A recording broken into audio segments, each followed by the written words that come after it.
السلام علیکم ورحمۃ اللہ وبرکاتہ۔ میں ہوں مولانا عطاء الرحمن۔ آج میں آپ کو دولت عثمانیہ کے بارے میں بیان کروں گا۔ اگر آپ ہمارے چینل پر نئے ہو تو اس کو سبسکرائب کریں اور بیل آئیکن کا بٹن دبائیے تاکہ ہماری نئی آنے والی ویڈیو آپ کو بروقت مل سکے۔ ترک و دولت عثمانیہ کی تاریخ آپ کو میں بتاؤں گا۔ ترک اول 6 صدی عیسوی میں روشناس ہوتے ہیں۔ یہ ایک خانہ بدوش قوم تھی جو مشرقی ایشیا اور وسطی ایشیا میں گھومتی پھرتی تھی اور وقتاً فوقتاً مغربی ایشیا اور مشرقی یورپ کی آبادیوں پر حملہ آور ہو کر انہیں ویران کر دیتی تھی۔ 6 صدی عیسوی میں اس نے ایک زبردست سلطنت قائم کر لی جو منگولیا اور چین کی شمالی سرحد سے لے کر بحر اسود تک پھیلی ہوئی تھی۔ اس سلطنت کے بانی کا نام چینی تاریخوں میں تومین اور ترکی کتبوں میں بومین درج ہیں۔ تومین 552 عیسوی میں مر گیا۔ اس کے بھائی نے، جس کا نام استامی تھا، مغرب میں فتوحات حاصل کی۔ دونوں بھائیوں الگ الگ حکومتوں پر حکمراں تھے۔ اہل چین ان حکومتوں کو شمالی ترکوں کی سلطنت اور مغربی ترکوں کی سلطنت کہتے تھے۔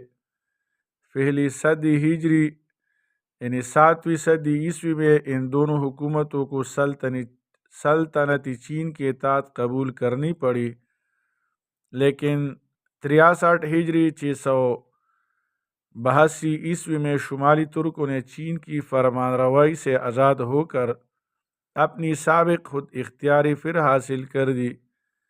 کتبات اور خان، جو منگولیا کے دریائے اور خان کے نام سے منسوب ہیں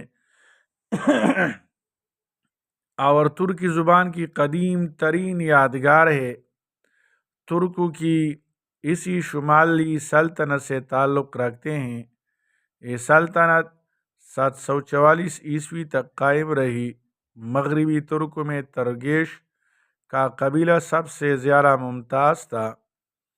اس کے سرداروں نے پہلی ہجری یعنی 7ویں صدی عیسوی کے آخر میں خاقان کا لقب اختیار کر لیا تھا، لیکن 121 ہجری یعنی 737 عیسوی میں عربوں نے نصر ابن یسار کی قیادت میں ترگیش کی حکومت کا خاتمہ کر دیا۔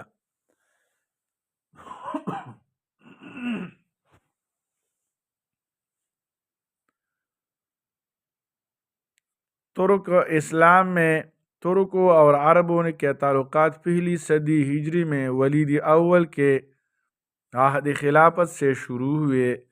اسی عہد میں قتیبہ ابن مسلم نے بخارا، سمرقند، خوارزم، فرغانہ، شاش یعنی تاشقند اور کاشغر کے ترکی علاقے فتح کر کے وہاں اسلامی حکومت قائم کی،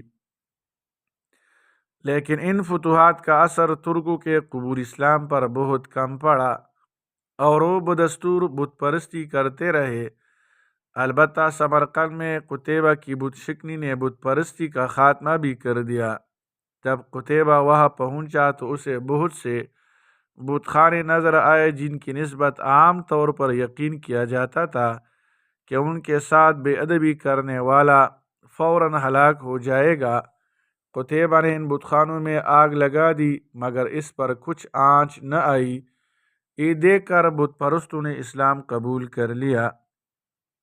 حضرت عمر ابن عبدالعزیز رحمہ اللہ نے اپنے مختصر عہد خلافت 199 ہجری بمطابق 720 عیسوی میں اشاعت اسلام کی خاص طور پر کوشش کی تو من جملہ اور ممالک کے انہوں نے ماوراء النہر کے ترک بادشاہوں کو بھی اسلام کی دعوت دی اور ان میں سے بعض اسلام لائے۔ پھر عبداللہ ابن معمر الاشکری کو دعوت اسلام کے لیے ماوراء النہر بھیجا اور وہاں کے بعض قبیلے مسلمان ہو گئے۔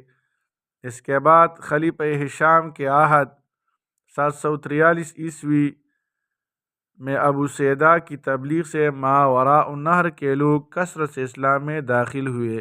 سمرقند اور بخارا وغیرہ سے جو ترکستان کے علاقے تھے، جزیہ اور اخراج کی رقمیں بیت المال میں آتی تھی۔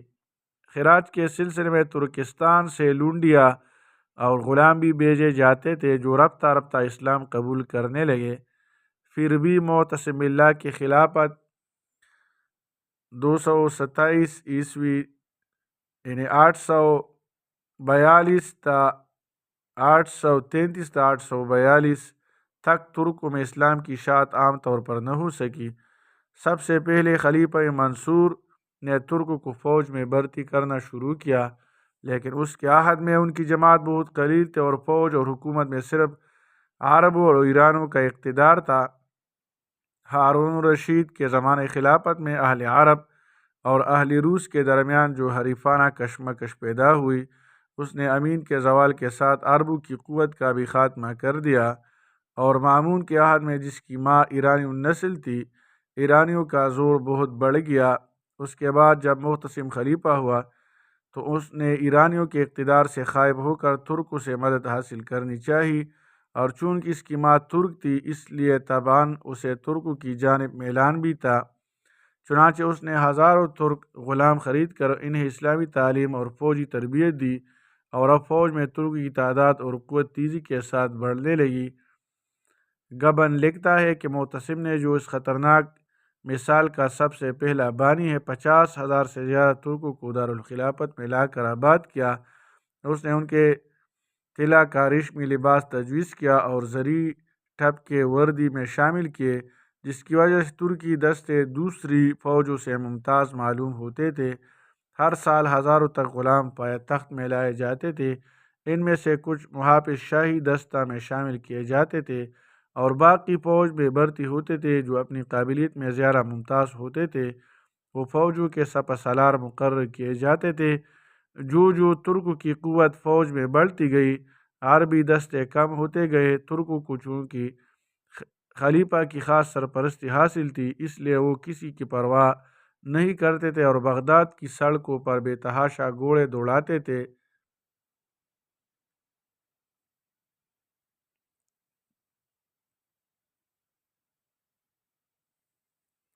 جس سے اکثر عورتیں اور بچے ٹکرا کر زخمی ہو جاتے تھے اور بعض اوقات مر بھی جاتے تھے۔ اس لیے بغداد کے باشندے ان کے مظاہر سے بہت جلد عاجز آ گئے۔ جب معتصم کے پاس ان کی شکایتیں کثرت سے پہنچنے لگی تو اس نے فیصلہ کیا کہ ترکوں کے لیے بغداد سے باہر ایک چھاؤنی بنائی جائے۔ اس غرض کے لیے اس نے سامرا کا مقام پسند کیا، جو بغداد سے تقریباً 60 میل کے فاصلے پر واقع تھا۔ یہ مقام اس کو اس قدر پسند آیا کہ اس نے اس کا نام بدل کر سرمندرائے جس نے دیکھا خوش ہوا رکھ دیا۔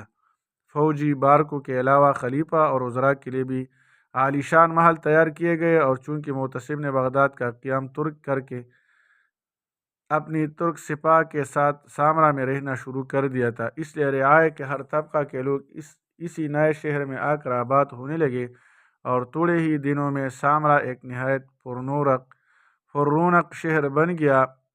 وہ 221 ہجری سے لے کر 279 ہجری تک 7 خلفائے عباسیہ کا دارالسلطنت رہا۔ جب معتمد تخت پر بیٹھا تو اس نے سامرا کو چھوڑ کر پھر بغداد کو پائے تخت بنایا۔ اسی طرح ہمارے ساتھ رہیے اور ہم اس کی تاریخ آپ کو تفصیل سے بتائیں گے انشاءاللہ تعالی۔ صلی اللہ تعالی علی خیر خلقہ محمد و آلہ و اصحابہ اجمعین برحمتک یا ارحم